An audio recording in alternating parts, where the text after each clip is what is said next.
জ্বলন্ত সিগারেট পেটে চেপে ধরায় ব্যথায় আর্তনাদ করে ওঠে মেহের। যন্ত্রণা সহ্য করতে না পেরে মৃদু স্বরে গঙ্গাতে থাকে। মেহেরের এইরূপ অবস্থা দেখে হাতের চাপ প্রয়োগ করে আরো জোরালো ভাবে সিগারেটের চাপ দিতে থাকে শারাফ ইয়াসির। যন্ত্রণায় মুখটা নীল বর্ণ ধারণ করেছে মেহেরের। কাঁদতে কাঁদতে হেসকি উঠে গিয়েছে। ক্রন্দনরত সুরে শারাফকে বলে ওঠে, আহ, লাগছে শারাফ ভাই, প্লিজ ছেড়ে দিন, আমার পেটে প্রচুর জ্বালা করছে, লাগার জন্যই তো ধরেছি। বলেই আধ খাওয়া সিগারেটটা আর একটু শক্তভাবে মেহেরের পেটে চেপে ধরে শারাফ। পেটের জ্বলন সহ্য করতে না পেরে শারাফকে ধাক্কা দিয়ে নিজের কাছ থেকে সরিয়ে দেয় মেহের। কাঁদতে কাঁদতে শারাফের উদ্দেশ্যে বলতে থাকে, আমার সাথে এরকম কেন করছেন শারাফ ভাই? আমি গরিব বলে? তাহলে গরিবের মেয়েকে বিয়ে করতে রাজি হয়েছিলেন কেন? কেন আমাকে বিয়ে করলেন শারাফ ভাই? মেহেরের ধাক্কা খেয়ে দুই পা পিছিয়ে যায় শারাফ। রেগে তেড়ে আসে মেহেরের কাছে, এসেই শক্ত করে চেপে ধরে মেহেরের চুলের মুঠি। মেহেরের চুলের মুঠি চেপে ধরেই রাগী স্বরে বলতে থাকে, তোর মতো ফকিন্নি 2 টাকার মেয়েকে আমি শারাফ ইয়াসির বিয়ে করতে রাজি হয়েছি, এটাই তো বেশি। তুই কোন মুখে বড় বড় কথা বলিস? এই, তোকে কি আমি সুখে বিয়ে করেছি নাকি? দাদুনের চাপে পড়ে তোর মতো মেয়েকে আমি বিয়ে করতে বাধ্য হয়েছি। তোর কোনো যোগ্যতা আছে এই শারাফ ইয়াসিরের বউ হওয়ার? না আছে কোনো পারিবারিক স্ট্যাটাস, আর না আছে কোনো শিক্ষাগত যোগ্যতা। থাকার মধ্যে শুধু একটা জিনিসই আছে, তা হচ্ছে তোর ওই রূপ। এই রূপ দিয়েই আমার দাদুনকে হাত করেছিস না? না হলে তোর মতো মেয়েকে এই খন্দকার বাড়ির বউ করার জন্য কেন পাগল হয়ে উঠেছিলেন দাদুন? বল, আনসার দে। তোদের মতো থার্ড ক্লাস মেয়েদের আমার ভালো করেই চেনা আছে। নিজেদের রূপ বেচে বড়লোকদের হাত করিস আর ভাবিস একবার বড়লোক বাড়ির বউ হয়ে যেতে পারলেই জীবন সাকসেস। হাই, তোদের মতো মেয়েদের ঠিক এই কারণেই সহ্য করতে পারি না আমি। বড়লোক ছেলেদের গলায় ঝুলে পড়াই তো তোদের আসল কাজ। ফকিন্নি রাস্তার মেয়ে কোথাকার।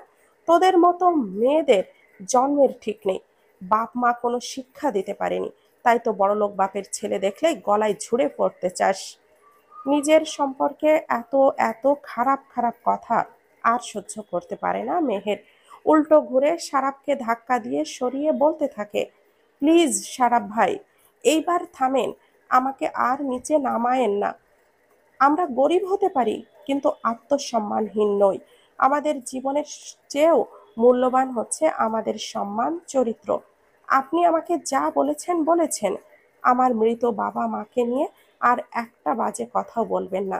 তাদের নিয়ে কোনো বাজে কথা বললে আমি কিন্তু সহ্য করব না। আপনাদের মতো বড়লোক বাড়ির ছেলের বউ হওয়া আমার শখ বা ইচ্ছে কোনোটাই ছিল না। আর বিশেষ করে আপনার বউ হওয়ার কথা ভাবলেই আমার রুচিতে বাধে। আপনার মতো নিচু মনের মানুষের সাথে আমার জীবন জুড়ে গেছে ভাবলেই আমার গা গুলিয়ে আসে। শারাফ ইয়াসির খন্দকার, রাজশাহীর বিশিষ্ট ব্যবসায়ী হাবিব খন্দকারের একমাত্র ছেলে। বিদেশ থেকে উচ্চতর ডিগ্রি অর্জন করে বেশ কয়েক মাস আগে দেশে ফিরেছে। শারাফ দেখতে যথেষ্ট সুপুরুষ। বিদেশে থাকাকালীন তার জন্য অনেক মেয়ে পাগল ছিল। দেশে আসার পরেও তার বাবা হাবিব খন্দকারের অফিসে অনেক বন্ধু বান্ধবের মেয়েদের জন্য তার বিয়ের প্রস্তাব এসেছিল, কিন্তু ওর যে এত জলদি বিয়ে করার কোনো আগ্রহই ছিল না। দাদুনের চাপে পড়ে এই আশ্রিতা মেয়ে মানে মেহেরকে বিয়ে করতে রাজি হয়েছিল। আর এই 2 টাকার থার্ড ক্লাস মেয়েটা কিনা বলে ওকে দেখলে ওর গা গুলিয়ে ওঠে। বিক্ষিপ্ত মেজাজ ধরে রাখতে না পেরে ধুম করে একটা থাপ্পড় মারে মেহেরকে। পুরুষালী হাতের জোরালো থাপ্পড় খেয়ে একটু নিচের দিকে ঝুঁকে পড়ে মেহের।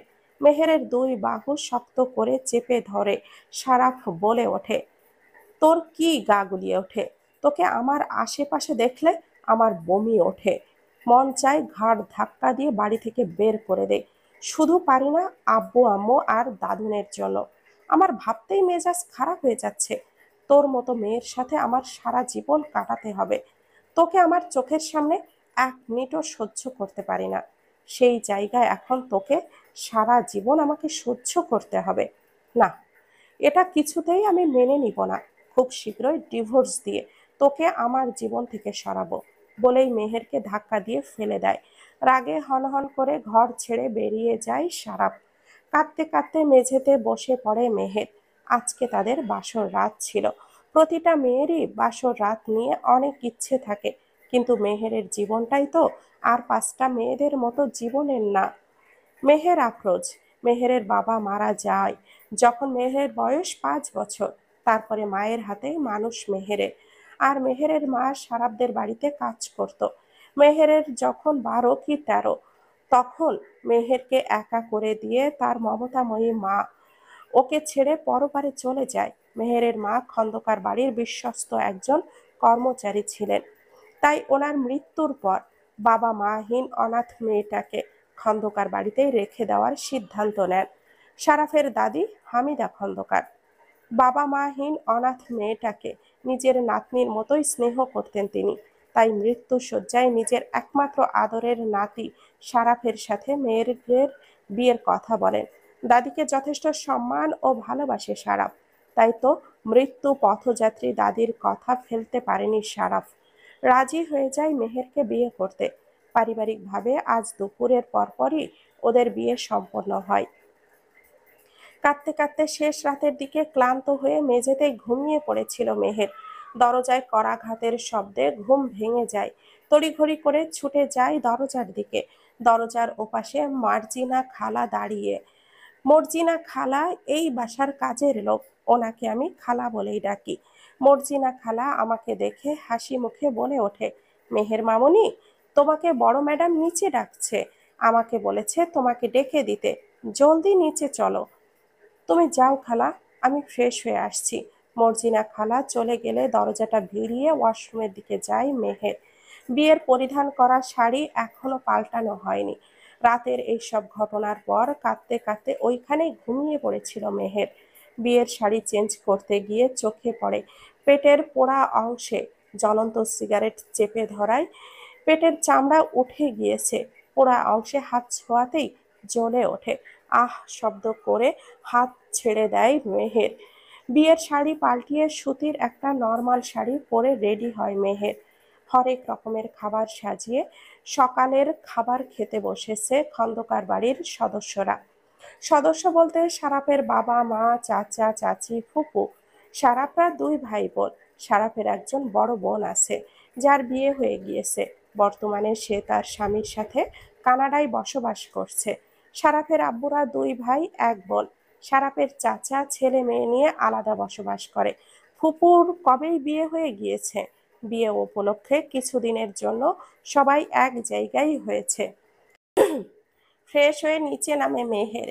মেহেরকে দেখেই এগিয়ে আসে ইয়াসমিন খন্দকার। ইয়াসমিন খন্দকার সম্পর্কে সারাফের মা।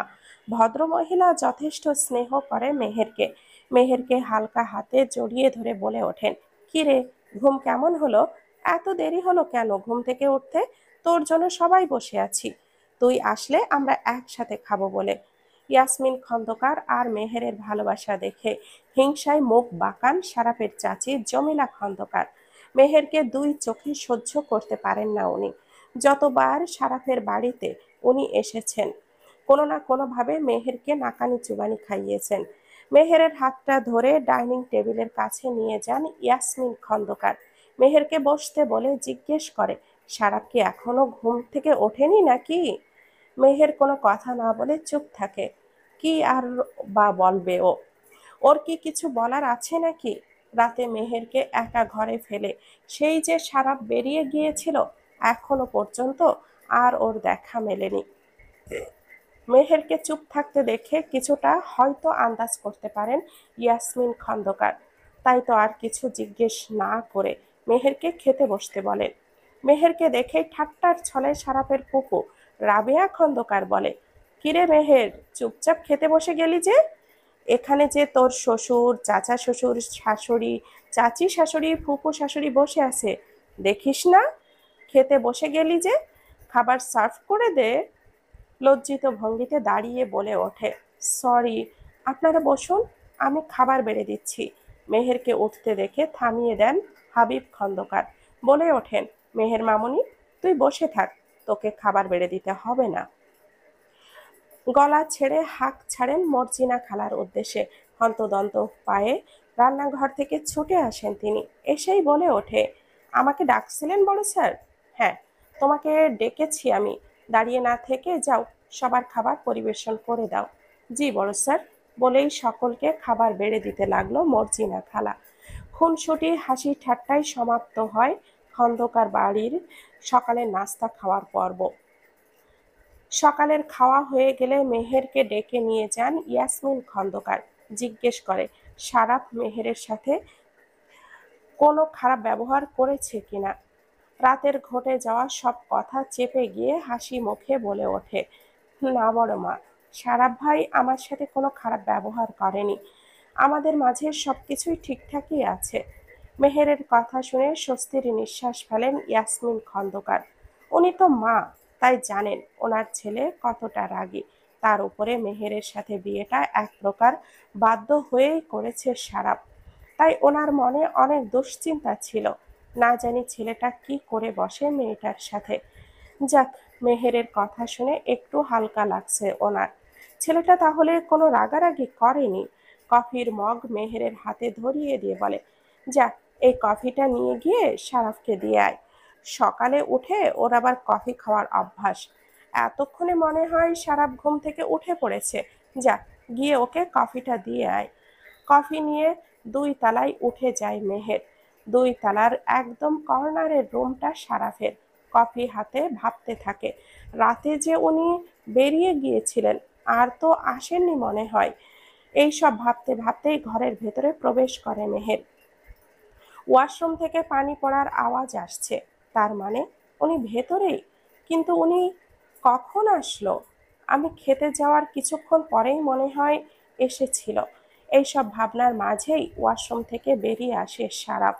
মেহেরকে দেখে মেজাজটা খারাপ হয়ে যায়। বিরক্তিকর কণ্ঠে মেহেরকে বলে ওঠে, কি চাই? সকাল সকাল তোর এই মুখটা আমাকে না দেখালে হচ্ছিল না বুঝি? যত সব ফালতু থার্ড ক্লাস মেয়ে কোথাকার! বের হ আমার রুম থেকে। সারাফের কথা শুনে মনটা খারাপ হয়ে যায় মেহেরের। কফি দিতে এসে যে ওকে এত কথা শুনতে হবে জানলে ও কখনোই আসতো না। কফির কাপটা সারাফের দিকে বাড়িয়ে দিয়ে বলে, বড় মা আপনার জন্য কফি দিয়ে পাঠিয়েছেন। বলেছে আপনার কফিটা দিয়ে দিতে, তাই আপনার ঘরে এসেছি। মেহেরের হাত থেকে কফির কাপটা নিয়ে চুমুক বসায় কাপে। এক চুমুক খাওয়ার পরেই পুরো কাপের কফি মেহেরের দিকে ছুঁড়ে মারে সারাফ। রেগে বলে ওঠে, এটা কফি নাকি শরবত? সকালবেলা মুডটাই দিল নষ্ট করে। কফির কাপ হাতে দাঁড়িয়ে দিয়ে ঘর থেকে বের হয়ে গেল মেহের। ভিজে জবজবে মেহের মাথা নিচু করে কফির কাপ হাতে ঘর ছেড়ে বেরিয়ে যায়। মামা, তোর বউ তো খুব হট, কি ফিগার মাইরি, পুরাই আগুন। নিজের বইয়ের সম্পর্কে বন্ধুর এই রকম কুরুচিপূর্ণ মন্তব্য ঠিক হজম করতে পারে না সারাফ। বিকালের দিকে সারাফের কিছু বন্ধু বান্ধব তাদের বাড়িতে এসেছিল তার বউ দেখতে।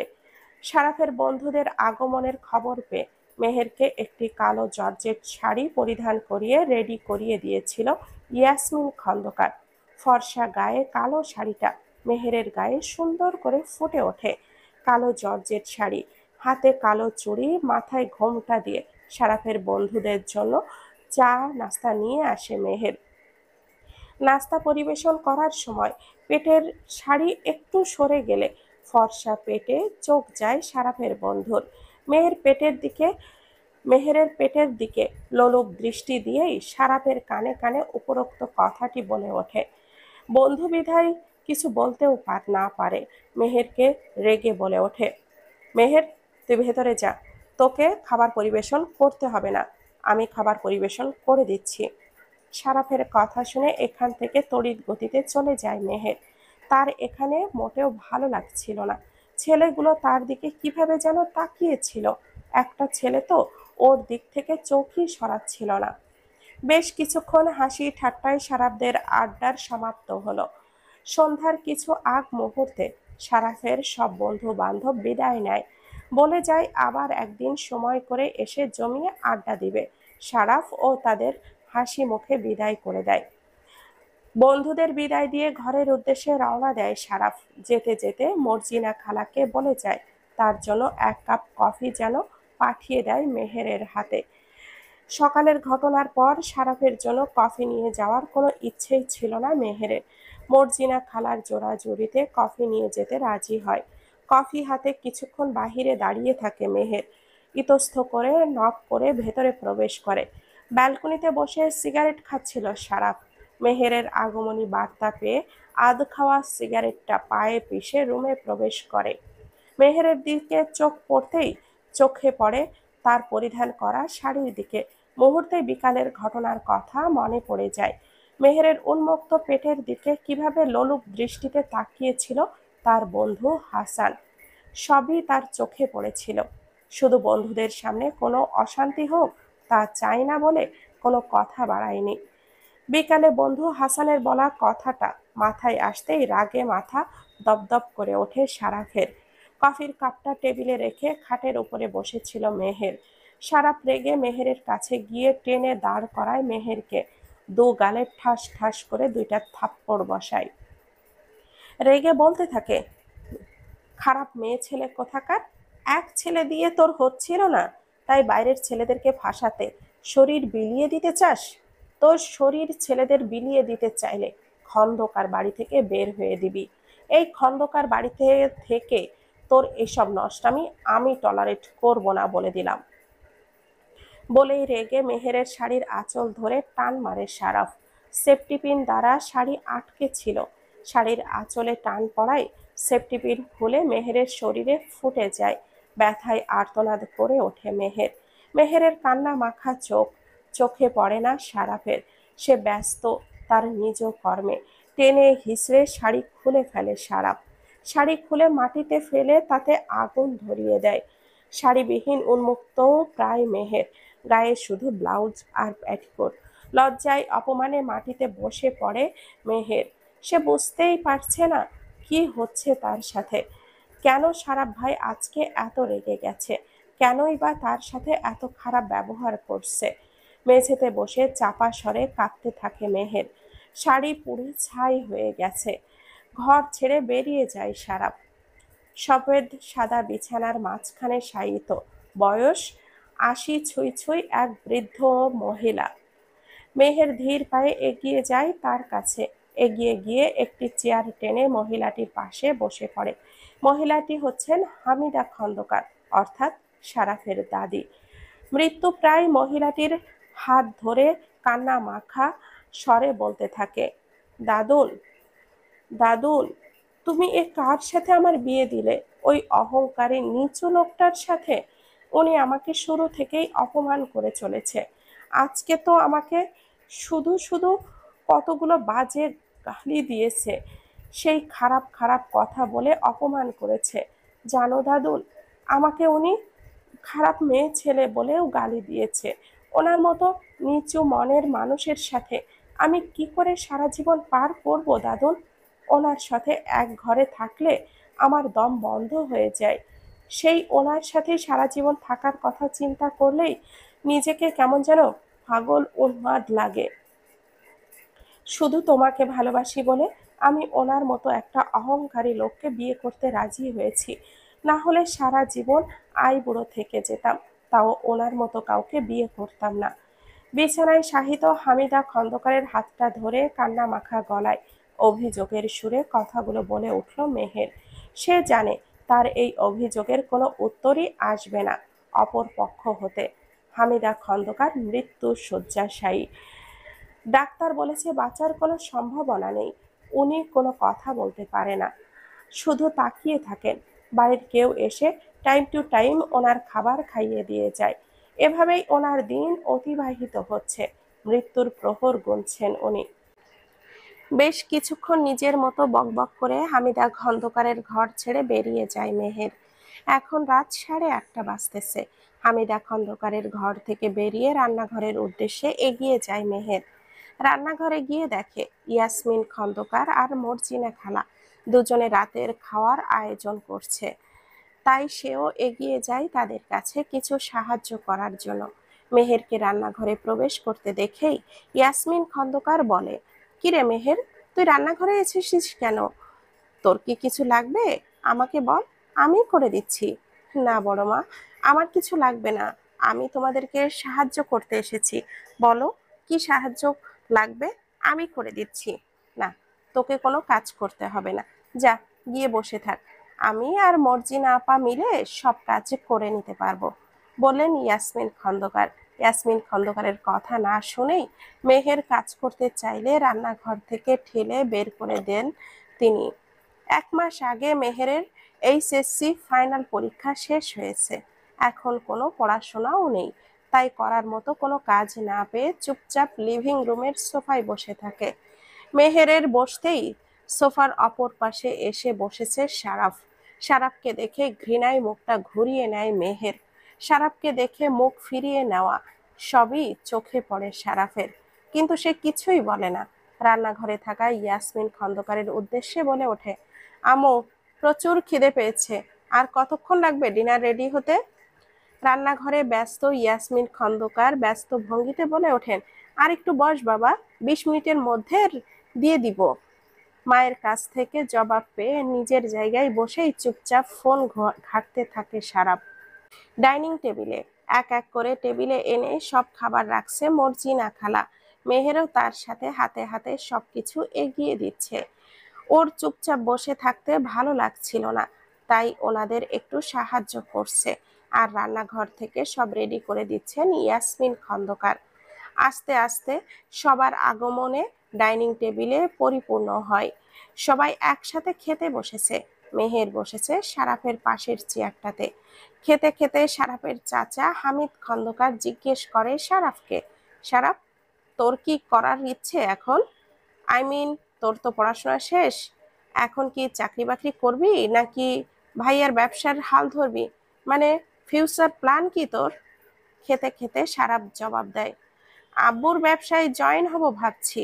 আমি আব্বুর একমাত্র ছেলে, আব্বুর অবর্তমানে আমাকেই তো ব্যবসার হাল ধরতে হবে নাকি? তাই আমি সিদ্ধান্ত নিয়েছি কিছুদিনের ভেতরেই অফিসে জয়েন করব। আব্বুর বয়স হয়েছে, এখন আব্বুর একটু বিশ্রামের প্রয়োজন। আমি ব্যবসার সবকিছু ভালো করে বুঝে উঠতে পারলেই আব্বুকে কাজ থেকে ছুটি দিয়ে দিব। আর কত কাল আমাদের জন্য করবে, এইবার তো আমাকেও কিছু করতে হবে নাকি? সারাফের কথা শুনে সবার মুখে হাসি ফুটে ওঠে। ছেলেটা কত কিছু ভাবে তাদের জন্য। ওনারা তো ভেবেছিলেন ছেলে বিদেশ থেকে পড়াশোনা করে এসেছে, অনেক দিন বিদেশি কালচারের মাঝে থেকেছে, না জানি জীবনের বাকিটা সময় বিদেশে কাটিয়ে দেওয়ার সিদ্ধান্ত নেয়। কিন্তু না, সারাফের এই ধরনের কোনো ইচ্ছেই নেই দেখে স্বস্তির নিঃশ্বাস ফেললেন সকলে। সারাফের কথা শুনে খুব অবাক হয় মেহের। ও তো ভেবেছিল এই রকচটা বেয়াদবটা কারোর জন্যই ভাবে না, কিন্তু না, বাবা মায়ের জন্য চিন্তা করে দেখে খুবই ভালো লাগলো মেহেরের। টুকটাক আলাপ করার মাঝেই সমাপ্ত হলো সকলের খাবার খাওয়া। এক এক করে সবাই টেবিল থেকে উঠে পড়ে, যার যার রুমের দিকে চলে যায়। শুধু থেকে যায় ইয়াসমিন খন্দকার আর মেহের। ইয়াসমিন খন্দকারের হাতে হাতে সবকিছু কিচেনে গুছিয়ে রাখে মেহের। রাতের সব কাজ সম্পন্ন হয়ে গেলে মেহেরকে ঘুমাতে যেতে বলে। নিজে শয়ন কক্ষের দিকে এগিয়ে যান ইয়াসমিন খন্দকার। কাল রাত থেকে আজকে সন্ধ্যা পর্যন্ত যা যা কিছু হয়ে চলেছে তার জন্য একদম সারাফের রুমে যেতে ইচ্ছে করছে না মেহেরের। মেহেরকে দেখলেই নিশ্চয়ই আবারও খারাপ ভাষায় গালিবাজ করবে, গায়ে হাত তুলবে, এইসব ভেবেই মন খারাপ হয়ে যায় মেহেরের। সারাফের রুমে যাওয়া ছাড়া আর তো কোনো উপায়ও নেই দেখে অগত্যা সারাফের রুমের দিকে হাঁটা ধরে মেহের। ডিভানে বসে আছে সারাফ, কোলের উপরে ল্যাপটপ। ল্যাপটপের স্ক্রিনে তাকিয়ে এক মনে কি যেন করছে। দরজা ঠেলে ধীর পায়ে রুমে প্রবেশ করে মেহের। রুমের ভেতরে কারোর আগমনী বার্তা পেয়ে ল্যাপটপ থেকে মাথা তুলে তাকায় সারাফ। মেহেরকে ঘরে প্রবেশ করতে দেখেই শান্ত মেজাজটা অশান্ত হয়ে ওঠে। রেগে হুংকার দিয়ে বলে ওঠে, তুই এই রুমে এসেছিস কেন? আমার রুমে তোর কোনো জায়গা নেই, বেরিয়ে যা ঘর থেকে। সারাফের হুংকারে কেঁপে ওঠে মেহের। কিছু না বলে চুপচাপ দরজার এক পাশে গুটিসুটি মেরে দাঁড়িয়ে থাকে। মেহেরকে দাঁড়িয়ে থাকতে দেখে সারাফ বলে ওঠে, কিরে, খাম্বার মতো দাঁড়িয়ে আছিস কেন? তোকে কি বলেছি শুনতে পাসনি? ভালোই ভালোই আমার রুম থেকে বেরিয়ে যা। আমাকে বাধ্য করিস না তোকে ঘাড় ধাক্কা দিয়ে বের করে দিতে। তার আগেই সম্মানের সাথে নিজ দায়িত্বে ঘর ছেড়ে বেরিয়ে যা। সারাফের কথা শুনে অপমানে মুখটা থমথমে হয়ে যায় মেহেরের। চুপচাপ ঘর ছেড়ে বেরিয়ে যেতে চায়।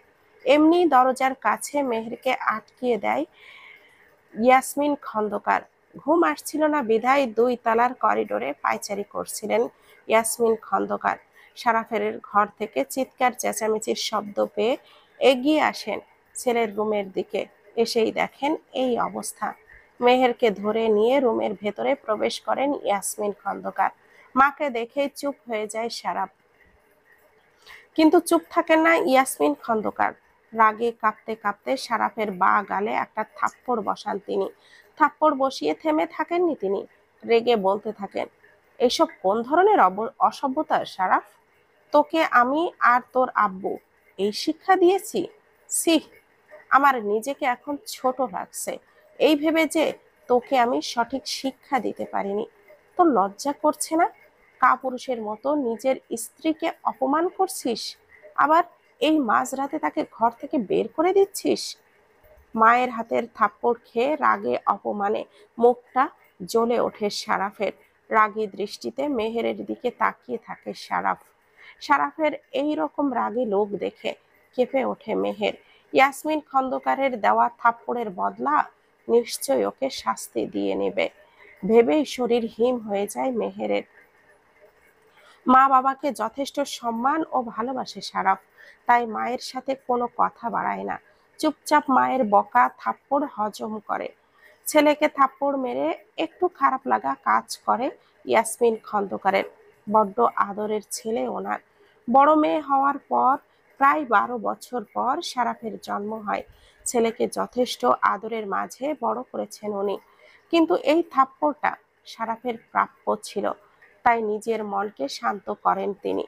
বোঝানোর ভঙ্গিতে সারাফকে বলে ওঠে, দেখ বাবা, তুই আমাদের বড্ড আদরের ছেলে, সেই সাথে মেহেরও আমাদের বড্ড আদরের। বাবা মাহীন অনাথ মেয়েটাকে আমি আর তোর বাবা নিজের মেয়ের মতোই ভালোবেসেছি। তোকে যেভাবে বড় করেছি ওকেও তো ঠিক এই একইভাবে বড় করেছি। তোর কিছু হলে যেমন আমাদের খারাপ লাগে, তেমনি মেহেরেরও ভালো মন্দ কিছু একটা হয়ে গেলে আমাদের খারাপ লাগে। মেহেরকে হয়তো আমি পেটে ধরিনি, কিন্তু নিজের মেয়ের মতোই তাকে ভালোবেসেছি, স্নেহ করি। মেহেরকে আমরা অবশ্যই ভালো একটা জায়গায় বিয়ে দিতাম, কিন্তু ওর দাদুন, তোর দাদুন ওকে পরের বাড়িতে বিয়ে বা পাঠাতে চায়নি বিধায় তোর সাথে মেহেরকে বিয়ে দিয়েছে। তুই ওকে ভালো নাই বাসতে পারিস, কিন্তু ওর সাথে কোনোরূপ খারাপ ব্যবহার করিস না। মেয়েটা ছোট থেকেই অনেক হার্ট হয়েছে। বিয়েটা হুট করেই হয়ে গিয়েছে, এটা বুঝতে হবে। তাই ওকে মানতে তোর একটু সময় লাগছে। আমি জানি মেহেরকে মন থেকে তুই এখনো মেনে নিতে পারিসনি। ঠিক আছে, কোনো সমস্যা নেই। আস্তে আস্তে সম্পর্কটা ঠিক করে নে। মেহের এখন তোর স্ত্রী, তাই এখন থেকে তুই মেহেরের প্রধান অভিভাবক। ওর সমস্ত দায়িত্ব এখন তোর কাঁধে। আমি আমার ছেলেকে বিশ্বাস করি। আমি আশা করব সে তার স্ত্রীকে যথাযথ মর্যাদা দিবে। বলেই ঘর ছেড়ে বেরিয়ে যান ইয়াসমিন খন্দকার। ইয়াসমিন খন্দকার সারাফের রুম থেকে বেরিয়ে গেলে মেহেরও তার পিছু পিছু রুম ছেড়ে বেরিয়ে যেতে চায়, কিন্তু বাধা দেয় সারাফ। তাচ্ছিল্যের সাথে বলে ওঠে, এখন চলে যাচ্ছিস কেন? আয়, ভেতরে আয়, খাটে গিয়ে শুয়ে পড়। তোরই তো রুম, এখন তুই তো সর্বত্র রাজত্ব করবি। সারাফের এইরূপ কথা শুনে ভয় পায় মেহের। সে ঠিকই বুঝতে পারে বড় মায়ের এত শত কথা আর থাপ্পড়। প্রচুর রেগে গিয়েছে সারাফ ভাই। নিচু স্বরে ধীর কণ্ঠে বলে, না, আপনি খাটে শুয়ে পড়ুন, আমি মেঝেতে শুয়ে পড়ছি। বলে খাট থেকে একটা বালিশ নিতে যায়। খপ করে মেহেরের হাতের মুঠিটা চেপে ধরে সারাফ। জোরে চেপে ধরায় হাতে ব্যথা অনুভব করে মেহের। মেহেরকে চেপে ধরে বলতে থাকে, তুই নিচে শুয়ে কি প্রমাণ করতে চাস? তুই খুব সাধু আর আমি খারাপ মানুষ, তোর সাথে খারাপ ব্যবহার করি? কালকে সকালে গিয়ে মায়ের কান ভাঙিয়ে আমার নামে নালিশ করবি যে আমি তোকে খাটে থাকতে দেই না, যার কারণে তোকে মেঝেতে শুতে হয়? বলেই তাচ্ছিল্যের সাথে হেসে ওঠে সারাফ। মেহেরের উদ্দেশ্যে বলে, আর ন্যাকামি করিস না। তোদের মতো মেয়েদের আমার খুব ভালো করেই জানা আছে। এত রাতে তোর সাথে ফালতু কথা বলে সময় নষ্ট করতে চাইছি না। এমনিতেও কালকে থেকে আজকে পর্যন্ত যা যা কিছু হয়ে চলেছে সব দেখে আমি বিরক্ত। বলেই ধাক্কা দিয়ে মেহেরকে সরিয়ে খাটের এক পাশে গিয়ে শুয়ে পড়ে সারাফ। কাঁথা দিয়ে মুখ ঢাকতে ঢাকতে বলে, সঙ্গের মতো দাঁড়িয়ে না থেকে লাইটটা অফ করে শুয়ে পড়। সারাফ শুয়ে পড়লে সে কোথায় শোবে তা নিয়ে দোনামোনা করতে করতে সারাফের পাশে শুয়ে পড়ার সিদ্ধান্ত নেয়। তাই লাইটটা অফ করে গুটিসুটি মেরে সারাফের অপর পাশে শুয়ে পড়ে মেহের। খাটের দুই পাশে মুখ দিয়ে দুই মেরুর দুই যুবক যুবতী শুয়ে আছে। কারোর চোখের পাতায় ঘুম নেই। শুয়ে শুয়ে তারা নিজেদের জীবনের সমীকরণ মেলাতে ব্যস্ত। আকাশের বুকে উঁকি মারা সূর্য বুঝিয়ে দিচ্ছে সকাল হয়ে গিয়েছে। জানালার ফাঁক গলিয়ে রুমের ভেতরে প্রবেশ করছে সূর্যের আলো। পাখির কিচিরমিচির শব্দে মুখরিত চারিপাশ নিজের উপরে ভারী কিছু অনুভব করায় ঘুম ভেঙে যায় মেহেরের। নিজের দিকে তাকিয়ে দেখে সারাফ তাকে দুই হাতে জড়িয়ে ধরে শুয়ে আছে।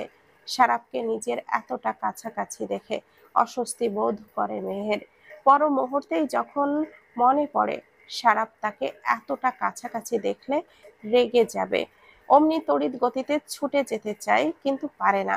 সারাফ তাকে শক্ত করে জড়িয়ে ধরে শুয়ে আছে। সারাফের এতটা কাছাকাছি থাকতে তার দম বন্ধ হয়ে আসছিল। আস্তে করে সরিয়ে দিয়ে খাট থেকে নেমে পড়ে মেহের। সারাফের কাছ থেকে সরতে পেরে স্বস্তির নিঃশ্বাস ফেলে মেহের। যাক, ভালোই ভালোই এই চিপা থেকে বের হতে পেরেছে। তার আগে যদি সারাফের ঘুম ভেঙে যেত তাহলে কি সর্বনাশটাই না হতো। নিশ্চয়ই সারাফ ওকে দোষারোপ করত। বলতেও ইচ্ছে করে সারাফের এতটা কাছাকাছি চলে এসেছে। সব চিন্তা মাথা থেকে ঝেড়ে ফেলে ওয়াশরুমের দিকে এগিয়ে যায়। ঘড়ির দিকে চোখ পড়তেই দেখে সকাল 7টা বাজে। 7টা বেজে গিয়েছে দেখেই তড়িঘড়ি করে ওয়াশরুমে প্রবেশ করে। ফ্রেশ হয়ে সকালের সালাত আদায় করে নিচে চলে যায়। রান্নাঘরে গিয়ে দেখে মর্জিনা খালা সকালের রান্নার সব কিছু বন্দোবস্ত করছে। সে কাছে এগিয়ে গিয়ে জিজ্ঞেস করে, বড় মা ঘুম থেকে ওঠেনি? বলতে পারি না তো মেহের আম্মা, মনে হয় বড় ম্যাডাম এখনো ঘুম থেকে ওঠেনি। উঠলে নিশ্চয়ই এতক্ষণে চলে আসতো। ও আচ্ছা, তা তুমি কি করছো? আজকে সকালে নাস্তায় কি রান্না করবে ভেবেছো? লুচি আর আলুর দম। এটা তো এই বাড়ির সবারই পছন্দ, বিশেষ করে সারাফ আব্বা। এই বাড়ির কাজের মেয়ে হলেও ও মায়ের মৃত্যুর পরে ইয়াসমিন খন্দকার আর হামিদা খন্দকার মেহেকে নিজের মেয়ের মতোই মানুষ করেছে। তাই খুব একটা বাড়ির কাজ তার দ্বারা করানো হয়নি। রান্না বান্নাও খুব একটা ভালো পারে না। মাঝে মাঝে শখ করে টুকটাক রান্না করত। আজকে কি মনে করে যেন মেহেরের রান্না করতে মন চাইলো। মর্জিনা খালার কাছে গিয়ে বলল, খালা, আজকে সবার জন্য আমি নাস্তা তৈরি করব, তুমি ছুটি যাও। মেহেরের কথা শুনে তাকে বাধা দেয় মর্জিনা খালা। বললেন, আমি থাকতে তুমি কেন রান্না করবে মেহের আম্মা? তোমাকে কষ্ট করে রান্না করতে হবে না, তুমি চলে যাও, আমি রান্না করে দিচ্ছি। মর্জিনা খালার কথায় ঘোর আপত্তি জানায় মেহের। সে যখন ঠিক করেছে আজকে রান্না করবে তাহলে করবেই। বোঝানোর ভঙ্গিতে মর্জিনা খালাকে বলে, প্লিজ খালা, তুমি আমাকে না করো না, একদিনই তো। আমি সবার জন্য রান্না করতে চাই, প্লিজ আমাকে আমার কাজটা করতে দাও, তুমি চলে যাও, আমি একাই রান্না করতে পারবো। মেহেরকে অবাধ্য হতে দেখে মর্জিনা খালা হাল ছেড়ে দিয়ে বলে, আচ্ছা ঠিক আছে, তুমিই রান্না করো, কিন্তু আমি তোমাকে সাহায্য করব। না করো না কিন্তু, তোমাকে রান্নাঘরে দেখলে বড় ম্যাডাম খুব রাগারাগি করবে, তাই আমাকে তোমার সাথে রাখো। আর কোনো কথা বলে না। মেহের মেনে নেয়। আটা গুলে দেয় মর্জিনা খালা। সে শুধু লুচি বেলে নেয় আর ইউটিউব দেখে এবং মর্জিনা খালার কথা অনুসরণ করে আলুর দমটা সে তৈরি করে। ব্যস্ত ভঙ্গিতে তড়িঘড়ি করে রান্নাঘরে প্রবেশ করে ইয়াসমিন খন্দকার। মর্জিনা খালার উদ্দেশ্যে বলে, আজকে একটু দেরি হয়ে গিয়েছে ঘুম থেকে উঠতে, তুমি কি সব নাস্তা তৈরি করে ফেলেছো? কথা বলতে বলতেই তখনই চোখ পড়ে মর্জিনা খালার পাশে দাঁড়িয়ে থাকা মেহেরের দিকে। ভুরু কুচকে বলে, কিরে মেহের, তুই সকাল সকাল রান্নাঘরে কি করছিস? মেহের কিছু বলার আগে মর্জিনা খালা ইয়াসমিন খন্দকারকে বলেন, আর বলবেন না বড় ম্যাডাম, আজকের নাস্তা তো মেহের আম্মাই তৈরি করেছে। আমি বলেছি আমি করে নিতে পারবো, কিন্তু মেহের আম্মা আমার কথা শোনেনি, নিজেই রান্না করেছে। মর্জিনা খালার কথা শুনে হালকা রাগী স্বরে মেহেরকে বলে, তোকে রান্না করতে কে বলেছে? তুই কি রান্না করতে পারিস নাকি? যদি কিছু হয়ে যেত, কি যে করিস না তুই। তাকে নিয়ে বড় মায়ের চিন্তা হওয়া দেখে মুচকি হাসে মেহের। দুঃখী দুঃখী একটা ভাব করে মেহের বলে, প্লিজ বড় মা, তুমি চিন্তা করো না, কিচ্ছু হবে না। আমার এই দেখে এ, লুচি আর আলুর দম রান্না করেছি। বলেই আলুর দমের বাটিটা দেখায়। রান্নাঘরে এগিয়ে গিয়ে মেহেরের রান্না দেখে মুচকি হেসে মেহেরকে জড়িয়ে ধরেন, বলেন, খুব সুন্দর হয়েছে রান্না। খুশিতে মেহেরের মুখটা চকচক করে ওঠে।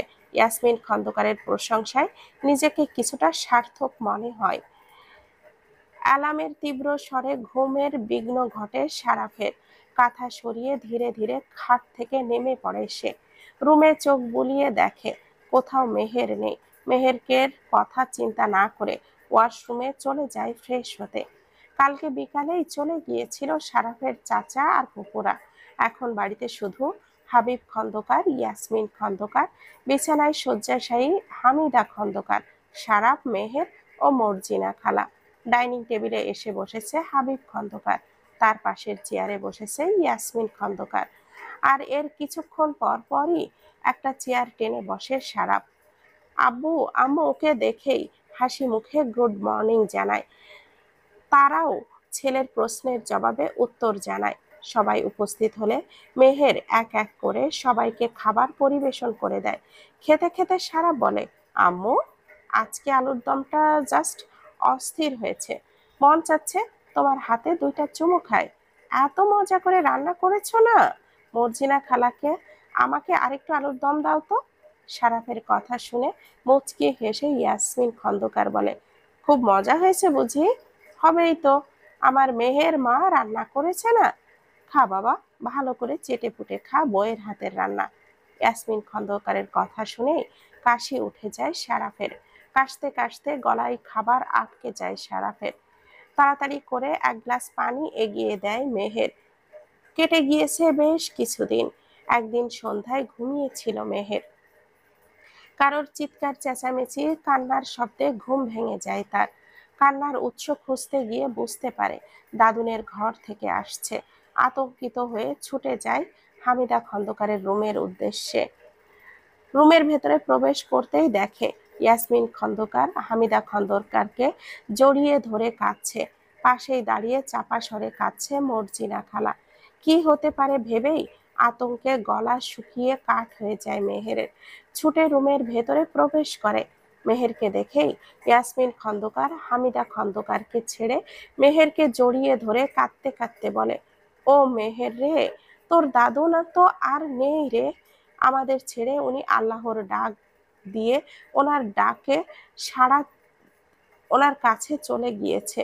মেহেরকে জড়িয়ে ধরে কাঁদছে আর বলছে, বিকেলে আমি আম্মাকে দেখতে রুমে প্রবেশ করি, এসেই দেখি কেমন নিস্তেজ হয়ে উনি পড়ে আছে। আতঙ্কিত হয়ে কাছে ছুটে যায়, নিঃশ্বাস চেক করে দেখি কোনো শ্বাস ফেলছে না। ছুটে গিয়ে মর্জিনাকে নিয়ে আসি। ও দেখে চিৎকার দিয়ে বলে, বড় ম্যাডাম গো, খালাম্মা তো আর বেঁচে নাই, উনি মারা গিয়েছে। ইয়াসমিন খন্দকারের কথা শুনেই মেহেরের পুরো দুনিয়া দুলে ওঠে যেন। বাবার সাথে ওর খুব একটা কোনো স্মৃতি নেই, মায়ের সাথেও যা একটা ছিল উনিও ওকে একলা করে ফেলে দিয়ে চলে গিয়েছিল আল্লাহর কাছে। মায়ের পরে সবচাইতে বেশি হামিদা খন্দকারকে ভালোবাসতো মেহের। মা বাবাহীন অনাথ মেয়েটাকে নিজের নাতনির মতোই স্নেহ করতেন তিনি। আজকে ওনার মৃত্যুর খবর শুনে নিজেকে কেমন যেন পাগল পাগল লাগছে মেহেরের। ছুটে গিয়ে হামিদা খন্দকারের পাশে বসে ওনার হাতটা ধরে কান্না মাখা স্বরে বলতে থাকে, দাদুন, ও দাদুন, তুমি আমাকে একলা করে ফেলে দিয়ে কেন চলে গেলে দাদুন? কাঁদতে কাঁদতে হেঁচকি উঠে গিয়েছে মেহেরের। তখনই হুড়মুড় করে রুমে প্রবেশ করে সারাফ। মেহেরের পাশে ধপ করে মেঝেতে বসে পড়ে, জাপটে জড়িয়ে ধরে হামিদা খন্দকারকে হাউমাউ করে কেঁদে ওঠে, দাদুন, তুমি নাকি আমি ফেলে চলে গিয়েছো, আর আমি এই কথা বিশ্বাস করি না। সবাই নিশ্চয় আমার সাথে মজা করছে। তুমি আমাকে ফেলে এত দ্রুত চলে যেতে পারো না দাদুন। এখনো তো তোমার কত কিছুই দেখার বাকি আছে দাদুন। দাদুনকে জড়িয়ে ধরে আহাজারি করে কাঁদছে সারাফ। দাদির জন্য সারাফের এই রকম বাচ্চামি দেখে আঁচলে মুখ চেপে কেঁদে ওঠেন ইয়াসমিন খন্দকার। সারাফের প্রিয় ব্যক্তি ছিল তার দাদি। দাদির ও প্রিয় নাতি ছিল সারাফ। পরনে সাদা শার্ট, মাথার চুল এলোমেলো, কান্না মাখা মুখ দেখে অনেক স্নিগ্ধ লাগছে সারাফকে। মেহেরের এক দৃষ্টিতে তাকিয়ে আছে সারাফের দিকে। দাদির জন্য কেমন যেন পাগলামি করছে এত বড় লোকটা। সারাফকে কখনো রাগী, কখনো গম্ভীর, কখনো কখনো বা বিরক্তি মাখা মুখে দেখেছে, কিন্তু আজকে প্রথম কাঁদতে দেখছে। দাদির জন্য কিরকম বাচ্চামি করছে সারাফ। দাদির বুকে গুটিসুটি মেরে শুয়ে আহাজারি করছে আর গুনগুন করে কাঁদছে সারাফ। নিস্তব্ধ শান্ত বাড়িটা হঠাৎ করে কেমন যেন অশান্ত হয়ে উঠেছে। চারিদিকে কান্নার শব্দ আর হাহাকার। হামিদা খন্দকারের মৃত্যুর খবর শুনে তার ছেলে মেয়ে থেকে শুরু করে চেনা অচেনা অনেক আত্মীয় স্বজন ওনাকে শেষবারের মতো এক নজরে দেখতে এসেছে। মানুষের আনাগোনা বাড়িটা মুখরিত হয়ে উঠেছে। বাড়ির একপাশে হামিদা খন্দকারের শেষ গোসলের জন্য জায়গা তৈরি করা হয়েছে। 10টায় জানাজা দেওয়া হবে। শেষ গোসল নিয়ে যাওয়ার আগে শেষবারের মতো সবাইকে এক নজর দেখার সুযোগ করে দেয়। হামিদা খন্দকারকে বহন করা খাটিয়া বাড়ির ভেতর থেকে বাইরে নিয়ে চলে যেতেই সবার চিৎকার করে কেঁদে ওঠে। সোফার একপাশে গুটিসুটি মেরে চাপা স্বরে কাঁদছে মেহের। দাদুনের জন্য কষ্টে তার বুকটা ফেটে যাচ্ছে। পাশের একজনের বাড়ি থেকে রাতের খাবার দিয়ে গিয়েছে। আজকে মনে হয় কারোর গলা দিয়ে খাবার নামবে না। গোসল করে অজু করে বাড়ির পুরুষরা চলে গিয়েছে হামিদা খন্দকারের জানাজায়। মেহেরের পাশে বসে এক বৃদ্ধা মহিলা বলছে, কখন থেকে দেখছি তুমি কাঁদছো, আর কেঁদো না, একটু শান্ত হও। কিছু তো মনে হয় খাওনি, কিছু একটা খেয়ে নাও। মৃত্যু এক কঠিন সত্য। একদিন সবাইকেই এই পৃথিবী ছেড়ে চলে যেতে হবে, কেউ আগে, কেউ বা পরে। তোমার দাদির আয়ু ফুরিয়ে গিয়েছে, তাই তিনি চলে গিয়েছেন। এই জন্য তো এত কান্নাকাটি করলে হবে না। বেশি কান্নাকাটি করলে তো পরে অসুস্থ হয়ে পড়বে। কান্নাকাটি বাদ দিয়ে দাদির জন্য দোয়া করো, যাতে আল্লাহ তাআলা তোমার দাদিকে জান্নাত নসিব করেন। জানাজার নামাজ আদায় করে বাড়ির সব পুরুষরা চলে এসেছে। সবাই কেমন যেন মনমরা হয়ে রয়েছে। সারাফকে দেখতে কেমন আধমরা নিস্তেজ লাগছে, মুখটা শুকিয়ে চুপসে গেছে। সারাফকে দেখে খারাপ লাগে মেহেরের। সোফা থেকে উঠে ছুটে যায় রান্নাঘরে। মৃত্যু ব্যক্তিকে দেখতে প্রায় বেশিরভাগই মানুষের রুটি কলা নিয়ে এসেছে। মেহের এক গ্লাস শরবত বানিয়ে 2টা রুটি আর কলা নিয়ে গিয়ে খেতে দেয় সারাফকে। অন্য সময় হলে হয়তো সারাফ রেগে যেত, রেগে গিয়ে মেহেরের সাথে খারাপ ব্যবহার করত, কিন্তু আজকে আর কিছুই বলে না। চুপচাপ মেহেরের হাত থেকে শরবতের গ্লাসটা নিয়ে ঢকঢক করে পুরোটা খেয়ে ফেলে। শরবত খাওয়া হয়ে গেলে মেহেরের হাতে থাকা রুটি কলাটা সারাফের দিকে এগিয়ে দেয়, হাত দিয়ে থামিয়ে দেয় সারাফ। বলে, আর খাবো না, এগুলো নিয়ে যা, আর কিছু খেতে ইচ্ছে করছে না এখন। মেহেরও আর কিছু না বলে চুপচাপ চলে যায়। সারাফ যে তার হাতের শরবতটা খাবে সেটা ও কল্পনাও করেনি। যাক, কোনো অশান্তি না করেই সারাফ যে এটুকু শরবত খেয়েছে, এতেই খুশি মেহের। মৃত্যু ব্যক্তিকে দেখতে বাড়িতে আসা আত্মীয় স্বজন অনেকে চলে গিয়েছে। যারা থেকে গিয়েছে তারা যে যেভাবে পেরেছে শুয়ে পড়েছে। মেহের এগিয়ে যায় হামিদা খন্দকারের রুমের দিকে। রুমে প্রবেশ করতেই কারোর কান্নার শব্দ তার কানে বাজে। উকি মেরে দেখে মেঝেতে বসে হামিদা খন্দকারের একটি ছবি বুকে জড়িয়ে ধরে কাঁদছে সারাফ। সারাফকে দেখে আর ভেতরে এগিয়ে যায় না মেহের। থাকুক, উনি এভাবে কিছুটা সময় কাঁদলে হয়তো ওনার মনটা একটু হালকা হবে। যেভাবে এসেছিল ঠিক সেভাবেই চুপচাপ চলে যায় মেহের। হামিদা খন্দকার মারা যাওয়ার আজকে 3 দিন পূর্ণ হয়েছে। ওনার আত্মার মাগফিরাত কামনায় আজকে ছোটখাটো পরিসরে দোয়া মাহফিলের আয়োজন করা হয়েছে। মাদ্রাসা ও কিছু এতিম বাচ্চারা আর কিছু হুজুর খাওয়ানো হবে আজকে। সকাল থেকে রান্নাঘরে ব্যস্ত সময় পার করছেন ইয়াসমিন খন্দকার। সাথে রয়েছে মেহের ও মর্জিনা খালা। বাড়ির পাশে খোলা মাঠে খাওয়ানোর জন্য জায়গা তৈরি করা হয়েছে। অবসর নেই খন্দকার বাড়ির পুরুষেরাও। খাওয়ার এই দিকে তদারকি করছে সারাফ। আজকে শুক্রবার, জুম্মার নামাজ পড়েই কিছু এতিম বাচ্চা, মাদ্রাসার ছাত্র ও হুজুররা খন্দকার বাড়িতে এসে উপস্থিত হয়েছে। ব্যস্ত ভঙ্গিতে রান্নাঘরে প্রবেশ করেছে সারাফ। সারাফকে দেখেই এক পাশে সরে গিয়ে জায়গা করে দেয় মেহের। রান্নাঘরে ঢুকেই ইয়াসমিন খন্দকারের উদ্দেশ্যে বলে, আম্মু, সবকিছু রেডি তো? সবাই কিন্তু চলে এসেছে। তুমি সবকিছু ঠিকঠাক করে রাখো, আমরা এসে এক এক করে সব নিয়ে যাব। ঘামে ভেজা শরীর দেখে বোঝাই যাচ্ছে খুব দৌড়ঝাঁপ করেছে সারাফ। ছেলের উদ্দেশ্যে ইয়াসমিন খন্দকার বলে, তুই কিছু চিন্তা করিস না, সবকিছু রেডি আছে। সবাই খেতে বসে পড়লেই সবকিছু এসে নিয়ে যাস। মায়ের কাছ থেকে আশানুরূপ ফল পেয়ে দ্রুত গতিতে রান্নাঘর ত্যাগ করে সারাফ। আসরের নামাজের আগে আগেই সুন্দরভাবে আজকের অনুষ্ঠান সম্পন্ন হয়েছে। বিকাল 5টা, ডাইনিং টেবিলে সবাই খেতে বসেছে। সারাদিনের ব্যস্ততায় কারোরই এখনো পর্যন্ত খাওয়া হয়নি। সব অতিথিদের খাওয়া সম্পূর্ণ হলে খন্দকার বাড়ির সদস্যরা খেতে বসেছে। মেহের আর মর্জিনা খালা খাবার পরিবেশন করছে। সবাইকে খাবার পরিবেশন করা হয়ে গেলে মেহেরকেও বসে পড়তে বলে ইয়াসমিন খন্দকার। মেহের বলে, না বড় মা, আমি এখন খাবো না, তোমরা খেয়ে নাও। তোমাদের খাওয়া হয়ে গেলে আমি আর মর্জিনা খালা খেয়ে নিব। মেহেরের কথা শুনে আপত্তি জানায় হাবিব খন্দকার। বললেন, তুই একা একা পরে কেন খাবি? এখনই আমাদের সাথে চুপচাপ খেতে বসে পড়। হাবিব খন্দকারের কথা শুনে আর না করতে পারেনি মেহের। ইয়াসমিন খন্দকারের পাশে একটা চেয়ার টেনে বসে পড়ে মেহের। সারাফ বসেছে বিপরীত পাশের একটি চেয়ারে, ঠিক তার মুখোমুখি। খেতে খেতে সারাফের দিকে আর চোখে তাকায় মেহের। এক মনে নিজের মতো খেয়ে চলেছে সারাফ। তার আর কোনো দিকে কোনো ধ্যান নেই।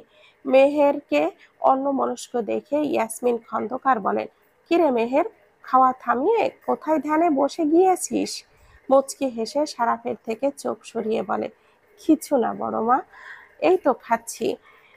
মায়ের মৃত্যুর খবর পেয়ে খন্দকার বাড়িতে এসেছিলেন হামিদা খন্দকারের পরিবার ও রাবেয়া খন্দকারের পরিবার।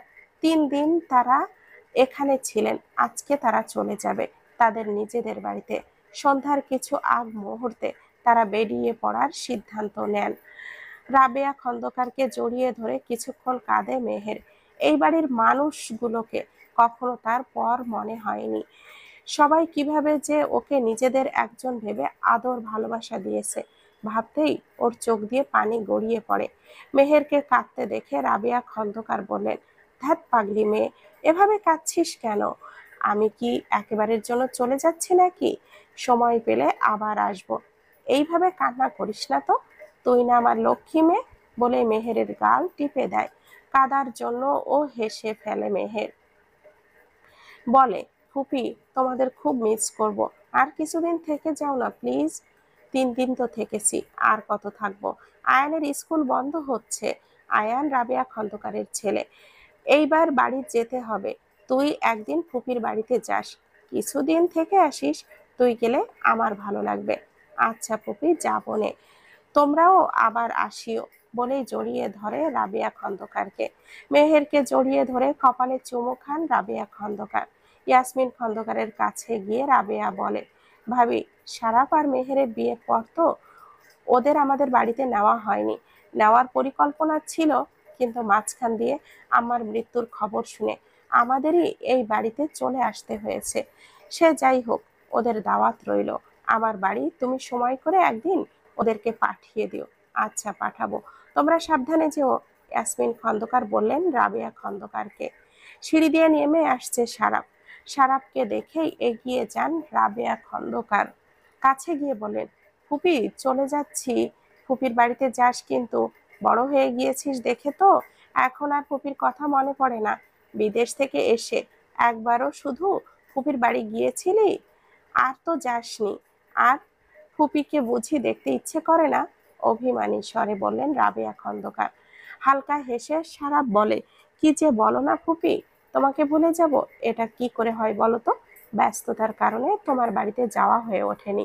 এইবার ইনশাল্লাহ সময় করে একদিন যাব। তুমি খুশি তো? হ্যাঁ বাবা, খুব খুশি, হেসে বলে উঠলেন রাবেয়া খন্দকার। ফুপিদের গাড়ি পর্যন্ত এগিয়ে দিয়ে আসে সারাফ। সময় কারোর জন্য থেমে থাকে না, সে তার আপন গতিতে এগিয়ে চলে। কেটে গিয়েছে বেশ কিছুদিন। এখন সময়টা সন্ধ্যা। আজকে সারাফ আর মেহেরের একটি পার্টির দাওয়াত রয়েছে। আজকে সারাফের বন্ধুর জন্মদিন। জন্মদিন উপলক্ষে একটি পার্টির আয়োজন করা হয়েছে। সেখানে নিমন্ত্রিত সারাফ ও মেহের। মেহেরকে সঙ্গে নিয়ে যাওয়ার কোনো ইচ্ছে ছিল না সারাফের, কিন্তু সারাফের বন্ধু রাতুল, যার আজকে বার্থডে পার্টিতে যাচ্ছে সারাফরা, সে খুব করে অনুরোধ করে বলেছে মেহেরকে যেন সঙ্গে নিয়ে যায়। আয়নার সামনে দাঁড়িয়ে তৈরি হচ্ছে মেহের। ওই দিনের ওই ঘটনার পর আজকে আর শাড়ি পরতে ইচ্ছে হচ্ছে না মেহেরের।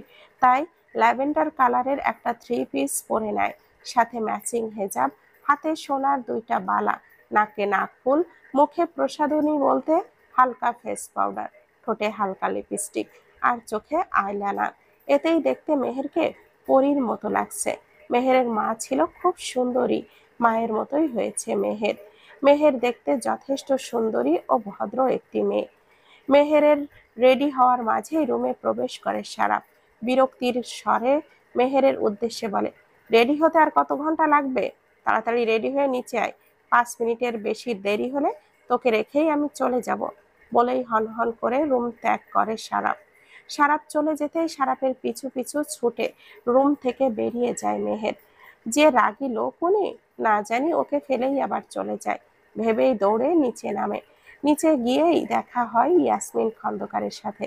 ভদ্র মহিলা মেহেরকে দেখেই এগিয়ে আসে, কাছে এসে বলে, সারাফকে ও বলে দিয়েছে তোকে বলছি।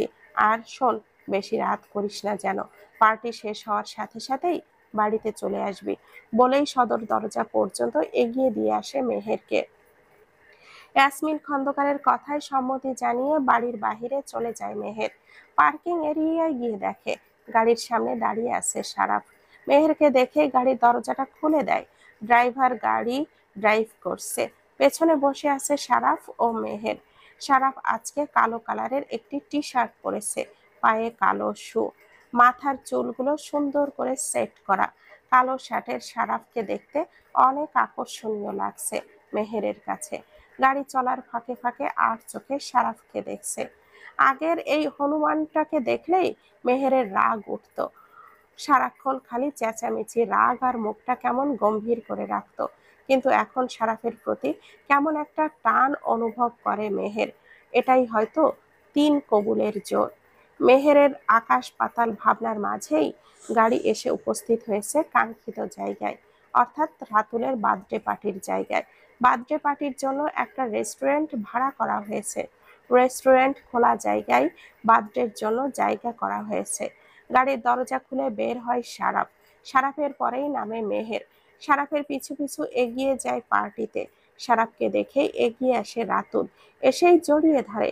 সারাফও হালকা হেসে রাতুলকে জড়িয়ে ধরে বলে, হ্যাপি বার্থডে রাতুল। বলেই রাতুলের জন্য আনা গিফটটা এগিয়ে দেয়। গিফট হাতে নিয়ে সারাফকে ধন্যবাদ জানায় রাতুল। সারাফের পাশে দাঁড়িয়ে থাকা মেহেরকে দেখে রাতুল বলে, সারাফ, উনিই বুঝি আমাদের ভাবি? এতক্ষণ ধরে সারাফের পেছনে দাঁড়িয়ে থাকা চুপচাপ 2 বন্ধুর কনভারসেশন দেখছিল মেহের। হঠাৎই তাকে নিয়ে কথা হতেই একটু নড়ে চড়ে ওঠে। সারাফ কিছু না বলে শুধু হালকাভাবে সম্মতিসূচক মাথা দোলায়। সারাফের থেকে সম্মতিসূচক উত্তর পেয়ে হ্যান্ডশেক করতে মেহেরের দিকে হাত বাড়িয়ে দেয় রাতুল। মেহের হাতে হাত না মিলিয়ে ধিমি স্বরে সালাম জানায়। আসসালামু আলাইকুম ভাইয়া, ভালো আছেন? বাড়িয়ে রাখা হাতটা গুটিয়ে নেয় রাতুল, বলে ওয়ালাইকুম আসসালাম ভাবি, আলহামদুলিল্লাহ ভালো আছি, আপনি ভালো আছেন? জি আলহামদুলিল্লাহ, আমিও ভালো আছি, মেহের বলে।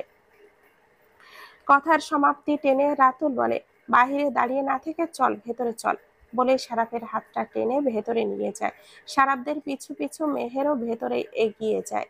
পার্টির ভেতরে বক্সে গান বাজছে, কেউ ডান্স করছে, কেউ বা একত্রে গোল করে বসে ড্রিঙ্ক করছে। এইরকম পার্টিতে খুব কমই এসেছে মেহের। সারাফের ফোনে একটা কল আসায় একটু সাইডে চলে গিয়েছে সে। পার্টির এক কোণে চুপচাপ দাঁড়িয়ে ছিল মেয়ে। হঠাৎই একটা ছেলে এগিয়ে এসে বলে, হ্যাঁ বিউটিফুল লেডি, চলো ডান্স করি, বলে মেহেরের হাতটা টেনে ধরে। ফোনে কথা সম্পূর্ণ করে মেহেরের কাছে আসছিল সারাফ, এসেই দেখে মেহেরের হাত ধরে আছে একটা ছেলে। এই দৃশ্য দেখে রাগে মাথা দপদপ করে জ্বলে ওঠে সারাফের। অপরিচিত একটা ছেলে হুট করে মেহেরের হাতটা টেনে ধরায়। অস্বস্তিতে শরীর কেঁপে ওঠে মেহেরের। ঝটকা দিয়ে সরিয়ে ছেলেটার কাছ থেকে হাতটা ছাড়িয়ে নেয় মেহের। এর মাঝেই এসে উপস্থিত হয়েছে সারাফ। সারাফকে দেখে বুকটা কেঁপে ওঠে মেহেরের। ভয়ে গলা শুকিয়ে কাঠ হয়ে যায়। জানি না কি করে বসে তার সাথে সারাফ ভাই, ভেবেই ভয়ে জড়সড় হয়ে যায় মেহের। সারাফ এসেই ছেলেটার উদ্দেশ্যে বলে, কি সমস্যা ভাই, এভাবে ওর হাতটা ধরে টানছেন কেন? আপনার এত জ্বলছে কেন ভাই? আমি কি আপনার হাত ধরেছি নাকি? যার হাত ধরেছি সে তো কিছু বলছে না, তাহলে আপনি এত কথা বলছেন কেন? ছেলেটার কথা শুনেই রাগে চোখ মুখ লাল হয়ে যায় সারাফের। ইচ্ছে করছে ঘুষি মেরে নাক ফাটিয়ে দিতে। সারাফের রাগী মুখ দেখে কি হতে পারে আশঙ্কা করে ভয়ে ভয়ে সারাফের হাতটা ধরে এক টানে সাইডে নিয়ে চলে যায় মেহের। একে তো ছেলেটার কথা শুনে মাথা গরম ছিল, তার উপরে মেহেরের এইভাবে হাত টেনে নিয়ে ধরে আসায় কোনো কিছু না ভেবে ঠাস করে একটা থাপ্পড় মেরে দেয় মেহেরকে। থাপ্পড় খেয়ে স্তব্ধ হয়ে গিয়েছে মেহের। অজান্তেই চোখের দুই পাশ দিয়ে গড়িয়ে পড়ে দুফোঁটা চোখের জল। ড্রিঙ্কস বারে বসে একের পর এক গ্লাস ড্রিঙ্কস খেয়ে চলেছে সারাফ। রাগে তার বক্ষ তালু পর্যন্ত জ্বলে যাচ্ছে, কিছুতেই মাথা ঠিক রাখতে পারছে না। ওই রাস্কেলটা মেহেরের হাত টেনে ধরেছিল, এই দৃশ্য বারবার চোখের পাতায় দৃশ্যমান হচ্ছে। রাগে চোখ বন্ধ করে ফেলে সারাফ। পার্টির একপাশে লোক সমাগম কম, যে যে জায়গায় সেখানে চুপ করে দাঁড়িয়ে আছে মেহের। সারাফের থাপ্পড় খেয়ে আর কিছুই বলতে পারেনি মেহের। রাতুল এসে টেনে সারাফকে ভেতরে নিয়ে গিয়েছে। এত ভিড়ের মানুষে মেহেরের অস্বস্তি বোধ হচ্ছিল দেখে নিরিবিলিতে এসে চুপচাপ দাঁড়িয়ে রয়েছে সে। এখন রাত 12টার কিছুটা কাছাকাছি। পার্টির ভেতর থেকে হেলতে ধুলতে বেরিয়ে আসছে সারাফ। সারাফকে এইভাবে আসতে দেখে দৌড়ে এগিয়ে যায় মেহের। সারাফের কাছে যেতেই একটা বাজে স্মেল পায় মেহের। বুঝতে আর বাকি থাকে না যে সারাফ ড্রিঙ্কস করেছে। সারাফের শরীর থেকে আসা অ্যালকোহলের তীব্র গন্ধ বমি এসে যায় মেহেরে। ওড়না দিয়ে মুখটা চেপে ধরে মেহের। সারাফকে টেনে ধরে নিয়ে যায় রাতের নিজস্ব গাড়ির দিকে। আর তাদের দেখে ড্রাইভার গাড়ির দরজাটা খুলে দেয়। ড্রাইভারের সাহায্য নিয়ে সারাফকে গাড়িতে বসিয়ে দেয় মেহের। তাদের বসা হয়ে গেলে গাড়ি চলতে শুরু করে তার আপন গতিতে নিজ গন্তব্যের উদ্দেশ্যে। তীব্র নেশার দাপুটে কেমন যেন উল্টোপাল্টা কথা বলছে সারাফ। কখনো মেহেরের হাত টেনে ধরছে, কখনো বা গাল টেনে দিচ্ছে। সারাফের ছোঁয়ায় পুরো শরীর শিরশির করে ওঠে মেহেরের। এরই মাঝে গাড়ি এসে উপস্থিত হয় খন্দকার বাড়ির সামনে। মেহের আর ড্রাইভার ধরাধরি করে সারাফকে নিয়ে বাড়ির অন্দর মহলে প্রবেশ করে। বাড়ির কলিং বেল চাপ দিতেই এসে দরজা খুলে দেয় মর্জিনা খালা। সারাফের অবস্থা দেখে জিজ্ঞেস করে, কি হয়েছে? মেহের জানায়, অতিরিক্ত বেশি মদ্যপান করে ফেলেছে সারাফ, তাই হুঁশ নেই। আচ্ছা, মর্জিনা খালা, বড় মা বা বড় বাবা কে ঘুমিয়ে পড়েছে? হ্যাঁ, কিছুক্ষণ আগেই ওনারা ঘুমিয়ে পড়েছে। বড় ম্যাডাম আমাকে বলে গিয়েছে তোমরা আসলে যেন দরজা খুলে দেয়, তাই এতক্ষণ তোমাদের জন্যই বসেছিলাম। ও আচ্ছা, বলেই স্বস্তির নিঃশ্বাস ফেলে মেহের। ভালোই হয়েছে, ওনারা ঘুমিয়ে পড়েছে। ছেলের এইরূপ অবস্থা দেখলে ওনারা নিশ্চয়ই কষ্ট পেতেন। ড্রাইভারকে চলে যেতে বলে মেহের একা একা ধরেই সারাফকে রুমের ভেতরে নিয়ে যায়। একা একা এত বড় একটা লোককে ধরে নিয়ে যেতে একটু কষ্টই হচ্ছিল মেহেরের। তবুও ধীরে সুস্থে সারাফকে রুমে নিয়ে গিয়ে খাটের উপরে বসিয়ে দেয়। ওদের নেশা কাটার জন্য মেহের লেবুর শরবত বানিয়ে নিয়ে আসে সারাফের জন্য। সারাফকে শরবতটা খেতে দিলে সারাফ ধাক্কা দিয়ে ফেলে দেয় শরবতের গ্লাস। টলতে টলতে মেহেরের কাছে এসে শক্ত করে জড়িয়ে ধরে চুমু খায়। সারাফের শুকনো স্পর্শে কেঁপে ওঠে মেহের। ছাড়া পাওয়ার জন্য ছোটাছুটি করতে থাকে। মেহেরকে ধাক্কা দিয়ে ফেলে দেয় খাটে। ফেলেই মেহেরের ওপরে উঠে বসে সারাফ। ভয়ে রাগে কান্না করে ওঠে মেহের। সারাফের বুকে কিল ঘুষি মেরে উঠতে চায়, কিন্তু পারে না। কি করেই বা পারবে? সারাফের পুরুষালী শক্তির কাছে যে সে কিছুই না। অনুনয়ের সুরে মেহের বলতে থাকে, সারাফ ভাই, আমাকে ছেড়ে দিন প্লিজ, আমার কষ্ট হচ্ছে, দম বন্ধ হয়ে আসছে, মনে হচ্ছে, প্লিজ আমার উপর থেকে সরুন। বলেই ধাক্কা দিয়ে সরিয়ে দিতে চায় সারাফকে। তার পাটকাঠির মার্কা শরীর মেহেরের ছোটখাটো হাত দিয়ে এক বিন্দুও টলাতে পারে না সারাফকে। মেহেরের এত শত অনুনয়ে বিনয়ের মাঝেও সারাফ মেহেরের পাতলা চিকন গোলাপি ঠোঁটে তার ঠোঁটটা বসিয়ে দেয়। বিস্ময়ে হতবাক হয়ে যায় মেহের। রাগে দুঃখে অনবরত দুই চোখ দিয়ে গড়িয়ে পড়ছে জলধারা। উন্মাদ পাগলের মতো সারাফকে টেনে হিঁচড়ে ছিঁড়ে ফেলে মেহেরের পরিধানকৃত পোশাক। ভয়ে লজ্জায় এইবার ডুকরে কেঁদে ওঠে মেহের। সারাফের আজকে কোনো দিকে ধ্যান নেই, সে ব্যস্ত তার নিজ কর্মে। মেহেরের কান্না যেন তার কানে পৌঁছাচ্ছেই না। মেহেরের শত বাধা উপেক্ষা করে সারাফ তার নিজ কর্ম হাসিল করে। মেহের পেরে উঠে না সারাফের পুরুষালী শক্তির সাথে। হিংস্র পশুর মতো ছিঁড়ে খায় মেহেরের দেহের প্রত্যেকটা অঙ্গ প্রত্যঙ্গ। মেহেরের দেহের সর্বত্র রাজত্ব করে তার দেখা হিংস্র স্পর্শগুলো আছড়ে কামচে ক্ষত বিক্ষত করে দেয় মেহেরের ছোট্ট দেহখানা। জোর করে ফলায় তার অধিকার। ইচ্ছার বিরুদ্ধে আজ মেহেরের ধর্ষণের শিকার হয় স্বামী নামক আসামির কাছে। ও এটা তো ধর্ষণ না, স্বামীর হালাল ভালোবাসা। বৈধতার সার্টিফিকেট যে আছে সারাফের কাছে। শেষ রাতের দিকে ক্লান্ত ভঙ্গিতে মেহেরকে ছেড়ে পাশ ফিরে সারাফ ঘুমিয়ে পড়ে। আর মেহের, সে তো আজ বোবা নির্বাক হয়ে গিয়েছে। সন্ধ্যায়ও মেয়েটা কত হাসি খুশি ছিল সারাফের সাথে কোথাও যেতে পারবে বলে। আর এখন সারাফ নাম শুনলেই কেমন যেন ঘৃণায় গা গুলিয়ে উঠছে। হাঁটুতে মুখ গুজে অনবরত কেঁদে চলেছে মেহের। কান্নার দাপটে ছোট্ট শরীরটা ক্ষণে ক্ষণে কেঁপে কেঁপে উঠছে। ব্যথায় যন্ত্রণায় ছটফট করে কাতরাচ্ছে মেহের। সারা শরীর ব্যথায় অবশ হয়ে গিয়েছে। আঁচড় আর খামরের জায়গাগুলো লাল লাল চাকার মতো হয়ে গিয়েছে। ক্ষত বিক্ষত শরীরটা আর চলতে চাইছে না যেন। জ্ঞান হারিয়ে সেখানেই ঢলে পড়ে মেহের। মাথা চেপে ধরে ঘুম থেকে জেগে ওঠে সারাফ। পিঠে পেটে কেমন যেন জ্বলন অনুভব হচ্ছে। তীব্র মাথা ব্যথার যন্ত্রণায় মুখটা কুঁচকে ফেলে সারাফ। কাঁথা সরিয়ে উঠে বসতেই দেখে শরীরে একটা সুতোও নেই। পাশ ফিরে ঘুমন্ত মেহেরকে দেখে আঁতকে ওঠে সারাফ। রাতে তাদের মধ্যে কি হতে পারে ভেবেই মাথা চেপে ধরে। তড়িৎ গতিতে আগে তোয়ালে জড়িয়ে ফ্রেশ হয়ে আসে সারাফ। এসেই মেহেরকে ধাক্কাতে থাকে। সারাফের ধাক্কায় ঘুম না ভাঙলেই গ্লাস ভর্তি পানি মেহেরের মুখে ছুঁড়ে মারে সারাফ। পানির ঝাপটায় পিটপিট করে চোখ মেলে তাকায় মেহের। চোখের সামনে সারাফকে তার দিকে ঝুঁকে থাকতে দেখে আঁতকে ওঠে মেহের। রাতের বিদঘুটে ঘটনা মনে পড়তেই চাপা স্বরে কেঁদে ওঠে সে।